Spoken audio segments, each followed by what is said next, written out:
ஆதிலக்ஷ்மி. ஆதி என்பதற்கு முதல் என்பது பொருள். திருப்பார்கடலை தேவர்களும் அசுரர்களும் கடைந்த போது தோன்றிய முதல் லக்ஷ்மியே ஆதிலக்ஷ்மி. சுமனசவந்தித சுந்தரி மாதவி சந்திர சகோதரி ஹேமமயே முனிகண மண்டித மோக்ஷ பிரதாயினி மஞ்சுள பாஷினி வேதனுதே பங்கஜவாசினி தேவசு பூஜித சத்குணவர்ஷினி சாந்தியுதே ஜய ஜய ஹே மதுசூதன காமினி ஆதிலக்ஷ்மி ஜய பாலய மாம். சுமனசவந்தித சுந்தரி மாதவி சந்திர சகோதரி ஹேமமயே முனிகண மண்டித மோக்ஷ பிரதாயினி மஞ்சுள பாஷினி வேதனுதே பங்கஜவாசினி தேவசு பூஜித சத்குணவர்ஷினி சாந்தியுதே ஜய ஜய ஹே மதுசூதன காமினி ஆதிலக்ஷ்மி ஜய பாலய மாம்.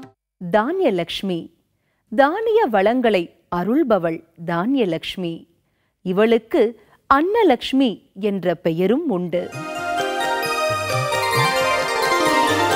ஐகலி கல்மஷநாசினி காமினி வைதிக ரூபிணி வேதமயே க்ஷீரசமுத்பவ மங்கள ரூபிணி மந்திர நிவாசினி மந்திரனுதே மங்களதாயினி அம்புஜவாசினி தேவகணாஸ்ருத பாதயுதே ஜய ஜய ஹே மதுசூதன காமினி தானியலக்ஷ்மி ஜய பாலய மாம்.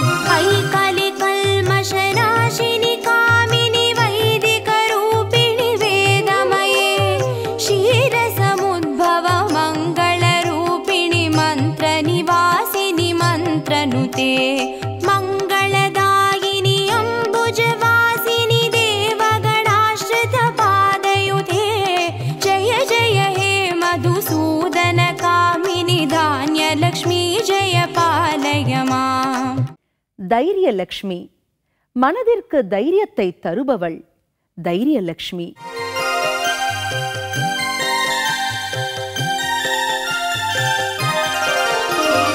जय वरवर्णिनि वैष्णवि भार्गवि मन्त्रस्वरूपिणि मन्त्रमये सुरगणपूजित शीघ्रफलप्रद ज्ञानविकासिनि शास्त्रनुते भवभयहारिणि पापविमोचनि साधुजनाश्रित पादयुते जय जय हे मधुसूदन कामिनि धैर्यलक्ष्मी जय पालय माम्. जय वरवर्णिनि वैष्णवि भार्गवि मन्त्रस्वरूपिणि मन्त्रमये सुरगणपूजित शीघ्रफलप्रद ज्ञानविकासिनि शास्त्रनुते भवभयहारिणि पापविमोचनि साधुजनाश्रित पादयुते जय जय हे मधुसूदन कामिनि धैर्यलक्ष्मी जय पालय माम्.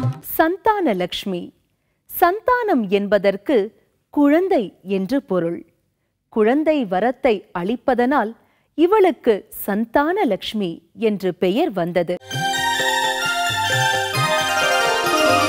ஐககவாகினி மோகினி சக்ரிணி ராகவிவர்த்தினி ஞானமயே குணகணவாரிதி லோகஹிதைஷினி ஸ்வரசப்தபூஷித கானனுதே सकल सुरासुर देव मुनीश्वर मानव वन्दित पादयुते जय जय हे मधुसूदन कामिनि संतान लक्ष्मी जय पालय माम्. ऐकगवाहिनि मोहिनि चक्रिणि रागविवर्धिनि ज्ञानमये गुणगणवारिधि लोकहितैषिणि स्वरसप्तभूषित गाननुते सकल सुरासुर देव मुनीश्वर मानव वन्दित पादयुते जय जय हे मधुसूदन कामिनि संतान लक्ष्मी जय पालय माम्. விஜயலக்ஷ்மி. விஜயம் என்பதற்கு வெற்றி என்று பொருள். வெற்றியை அருள்பவள் விஜயலட்சுமி. ஜய கமலாசினி சத்கதிதாயினி ஞான விகாசினி கானமயே அனுதினமர்ச்சித குங்குமதூசர பூஷித வாசித வாத்யனுதே கனகதாரா स्तुति वैभव वन्दित शङ्कर देशिक मान्यपते जय जय हे मधुसूदन कामिनि विजयलक्ष्मी जय पालय मां जय कमलासिनि सद्गतिदायिनि ज्ञान विकासिनि गानमये अनुदिनमर्चित कुङ्कुमधूसर भूषित वासित वाद्यनुते कनकधारा स्तुति वैभव वन्दित शङ्कर देशिक मान्यपते जय जय हे मधुसूदन कामिनि विजयलक्ष्मी जय पालय मां வித்யாலட்சுமி. வித்தை என்பதற்கு இங்கு கல்வி என்று பொருள். கல்வி செல்வத்தை வழங்குவதால் இவளுக்கு வித்யாலட்சுமி என்று பெயர்.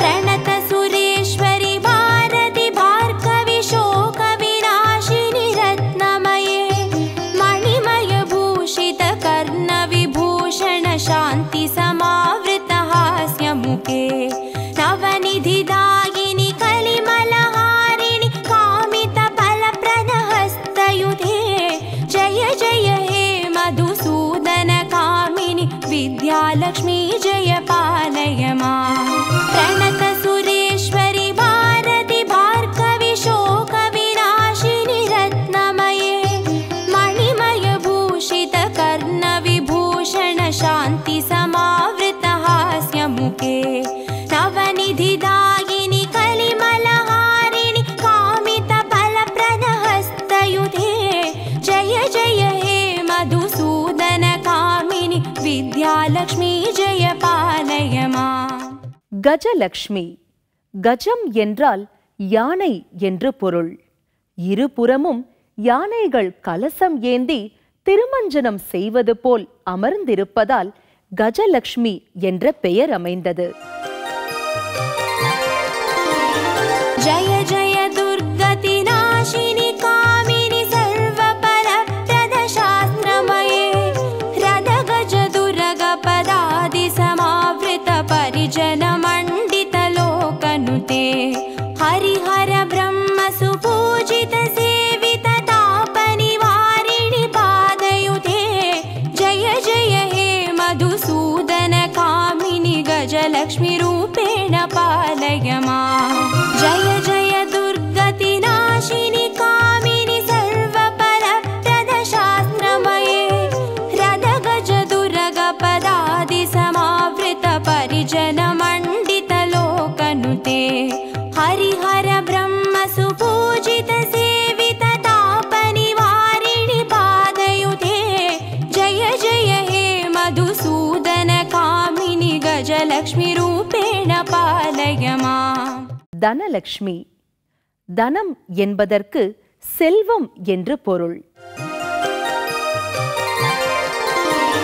धिमि धिमि धिं धिमि धिं धिमि धिं धिमि दुन्दुभिनाद सुपूर्णमये धुम धुम धुन्दुम धुन्दुम धुन्दुम शङ्गनिनाद सुवाद्यनुते वेद पुराणेतिहास सुपूजित वैदिक मार्ग प्रदर्शयुते जय जय हे मधुसूदन कामिनि धनलक्ष्मी रूपेण पालय मां धिमि धिमि धिं धिमि धिं धिमि धिं धिमि दुन्दुभिनाद सुपूर्णमये धुम धुम धुन्दुम धुन्दुम धुन्दुम शङ्गनिनाद सुवाद्यनुते वेद पुराणेतिहास सुपूजित वैदिक मार्ग प्रदर्शयुते जय जय हे मधुसूदन कामिनि धनलक्ष्मी रूपेण पालय मां धनलक्ष्मी रूपेण पालय मां धनलक्ष्मी रूपेण पालय मां உங்கள் அனைவருக்கும் அஷ்டலக்ஷ்மிகளின் அருள் கிடைக்க வாழ்த்துக்கள்.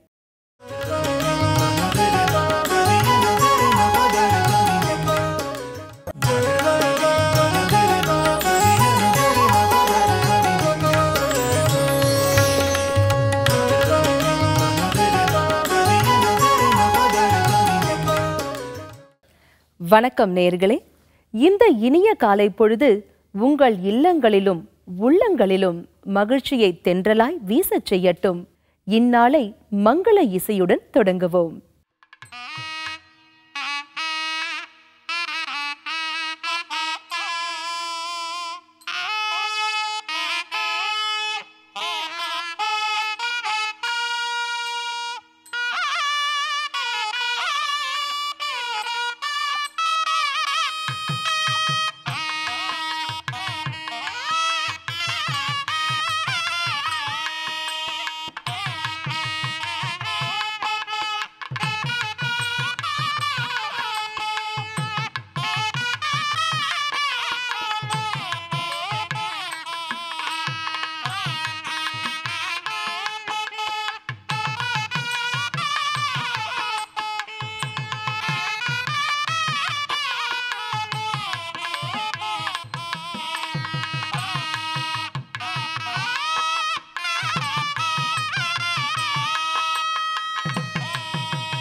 இதோ நம் பார்வையில் நாளும் கோளும்.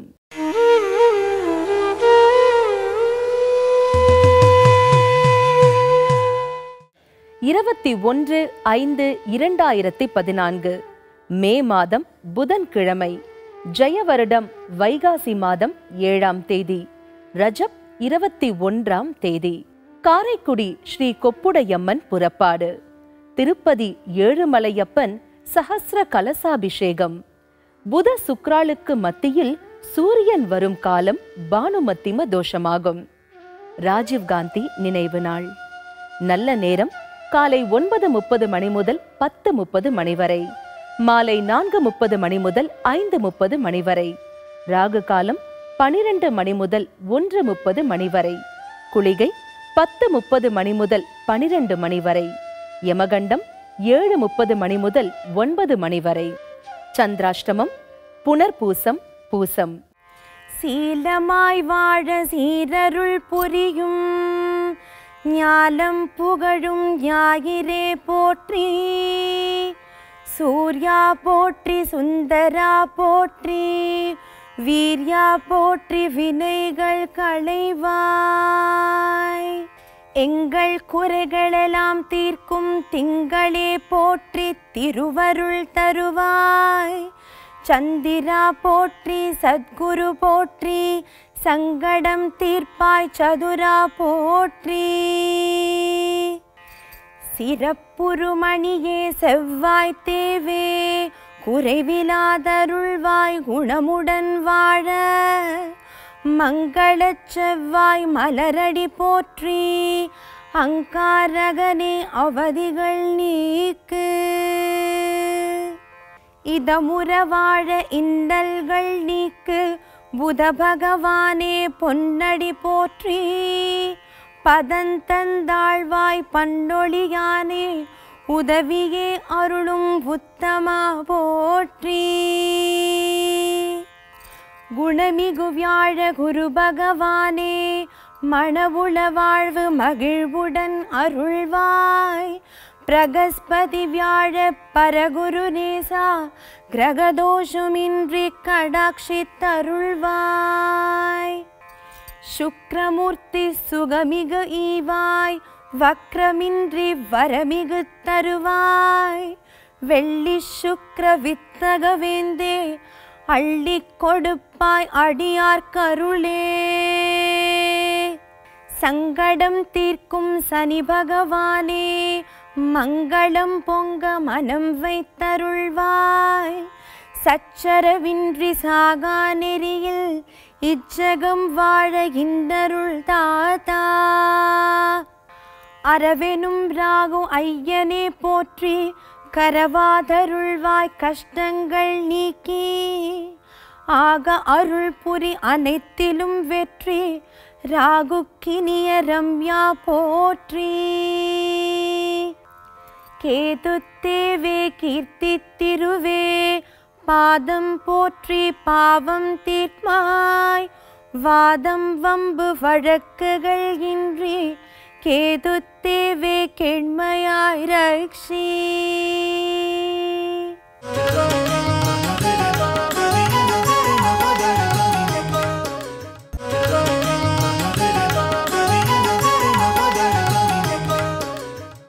இனி நாம் காணவிருப்பது ஆன்மீக அருளமுதம்.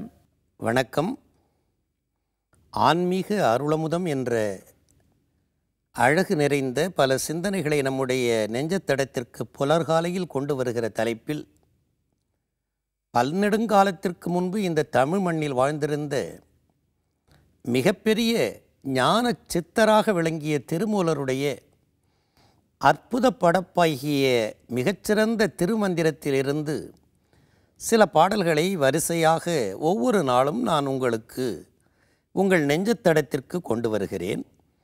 அந்த அருமையான உபதேசம் என்கிறதாகிய முதல் தந்திரத்தினுடைய பகுதியில் சித்தர்கள் என்பவர் யார் என்ற வினாவிற்கு விடை தருவது போல் அமைந்திருக்கிற ஒரு அழகான பாடலை உங்களுக்கு இன்றைக்கு நான் எடுத்துச் சொல்ல வேண்டும் என்று கொண்டு வந்திருக்கிறேன். மிக அழகான பாட்டு.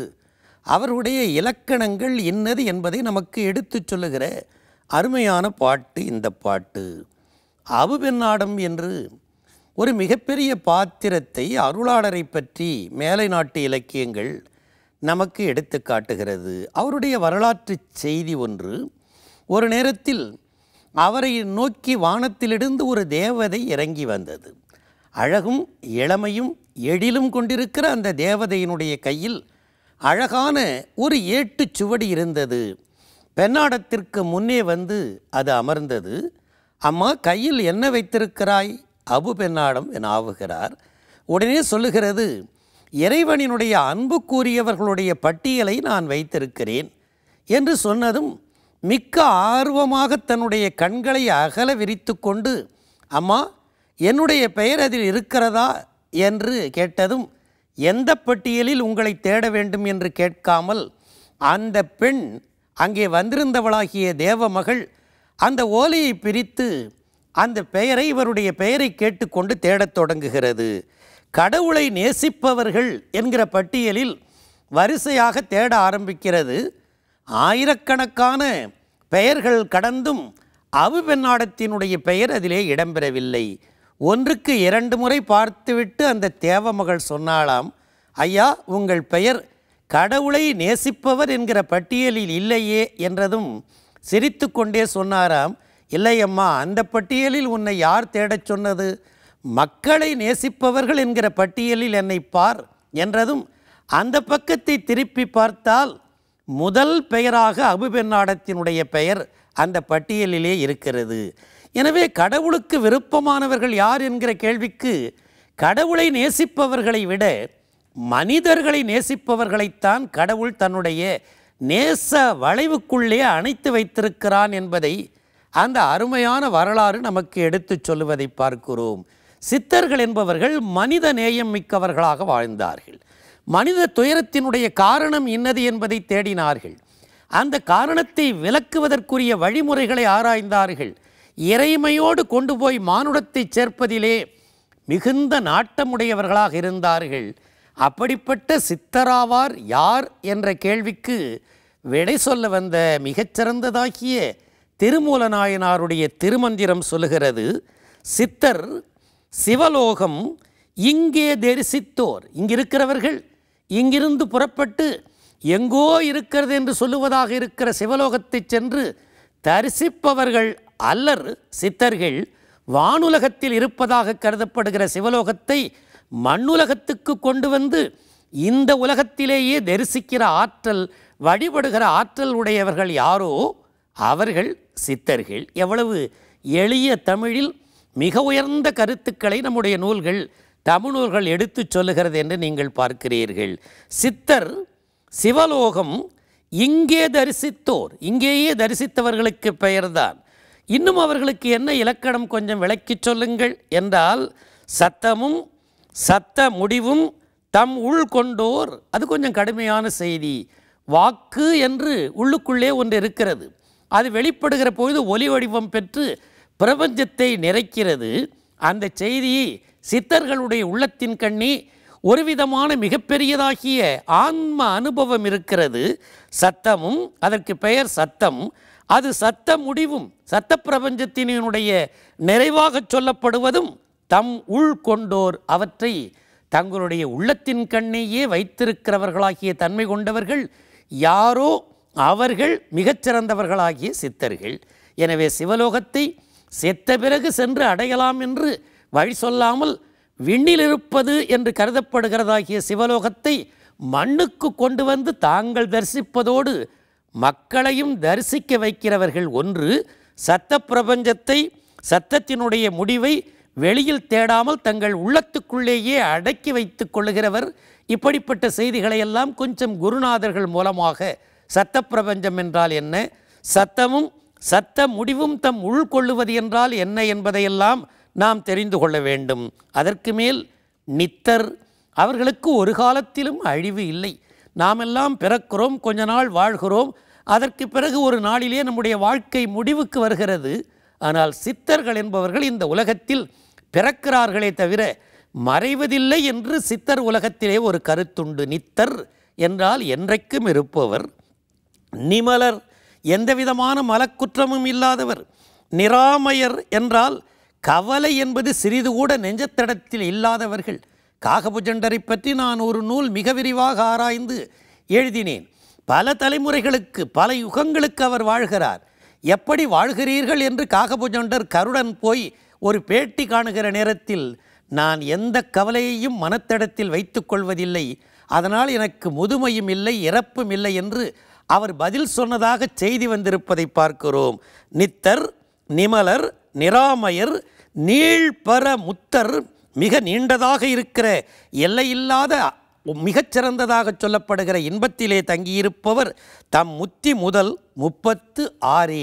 அப்படிப்பட்டதாகிய தாங்கள் பெற்றிருப்பதாக இருக்கிற வீடு பேற்றுக்கு அவர்கள் படிநிலையாக கொண்டிருக்கிற மிகச்சிறந்த அடிப்படை என்ன என்ற கேள்வி வருகிற போது அது 36 தத்துவங்கள் என்கிற ஒரு குறிப்பை சொல்லுகிறார்.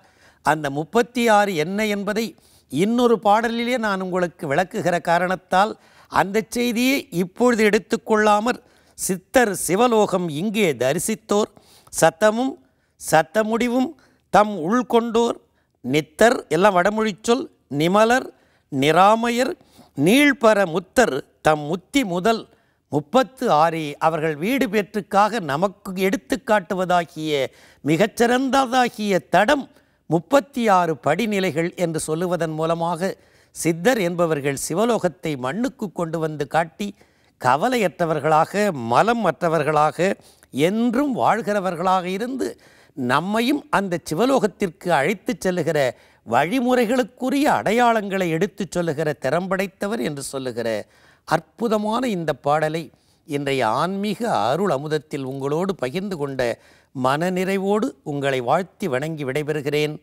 வணக்கம். இந்த நாளில் உண்மையான நேர்மையான உழைப்பு, மாறாத மன உறுதி, வீட்டிற்கும் நாட்டிற்கும் நலம் தரும் நற்செயல்கள், அனைவரிடத்திலும் அன்பு, வறியோர்க்கும் முதியோர்க்கும் ஆதரவு, உடல் நலம், உள்ள நலம், செல்வ வளம் அனைத்தும் பெற பிரார்த்திக்கிறோம். நலம் வாழ இந்நாளும் எம் வாழ்த்துக்கள். நாளை மீண்டும் சந்திப்போம். வாழ்க வளமுடன்.